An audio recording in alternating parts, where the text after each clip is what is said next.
For this set of videos, I want to go over how the United States of America makes laws for the United States and how it looks in some of these public laws that we see. So we go to Office of the Law Revision Council, United States Code, Title 10, Armed Forces. Now we know Armed Forces is in the Constitution. So we're going to look up Title 10, Subtitle A, Part 2, Personnel, 31 enlistment, and I'm just randomly picking something. Here's an oath. The oath would be a good place to start. And let's look up this public law here.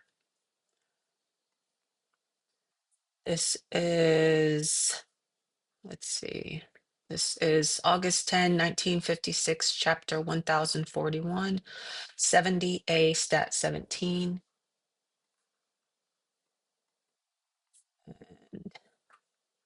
Here's the oath. So I want to point out how the oath looks. And this is from, what year was this? 1956.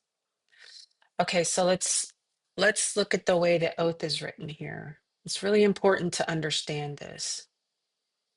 Okay, enlistment oath. So the purpose here to show is to show you the difference between the United States of America and its creation, the United States.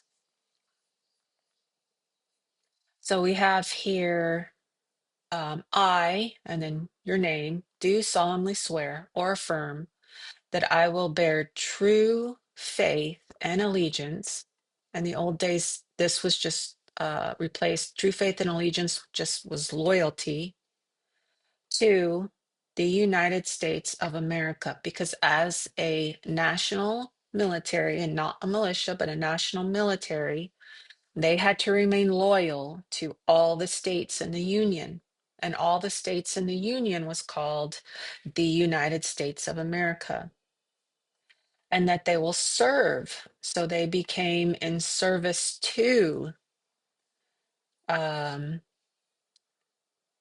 take orders from the President of the United States.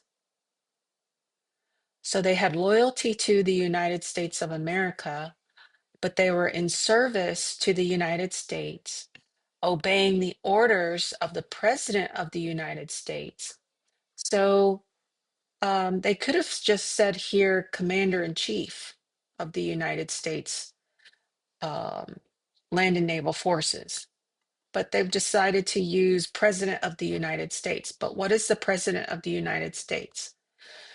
The President of the United States, according to the Constitution, is the Commander in Chief of the Land and Naval Forces and the militia when called into actual service of the United States. And actually, it says it twice in there. It says the President is the Commander in Chief of the Land and Naval Forces of the United States and the militia when called into actual service of the United States.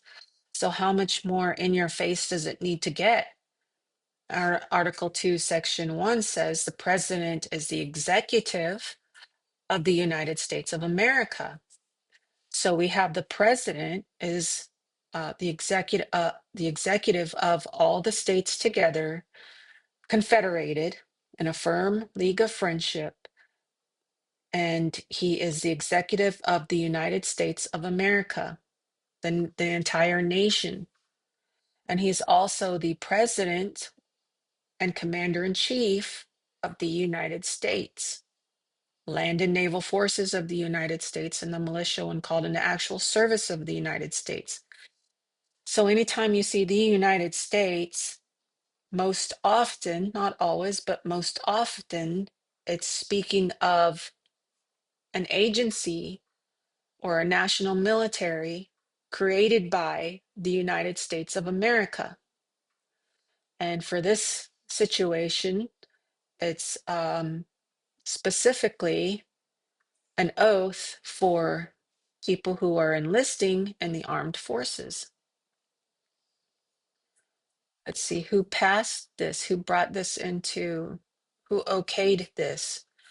I don't know how far back, 312 militia, but we'll see the enacting clause of the United States of America.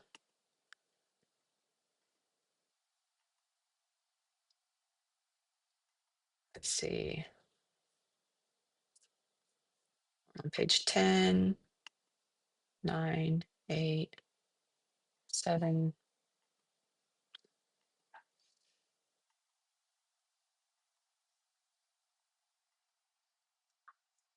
Okay.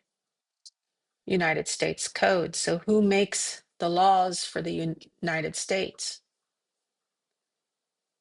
The Senate and House of Representatives of the United States of America. So the Congress passes laws for the Congress of the United States, all the states, the United States of America, the higher power, the power over the United States, makes laws for the United States.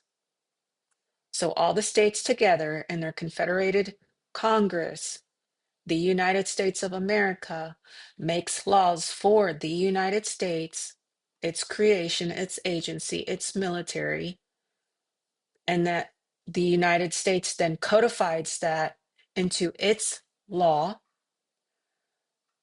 for what it has to do on its lands, its federal lands, its military post, and its seat of government.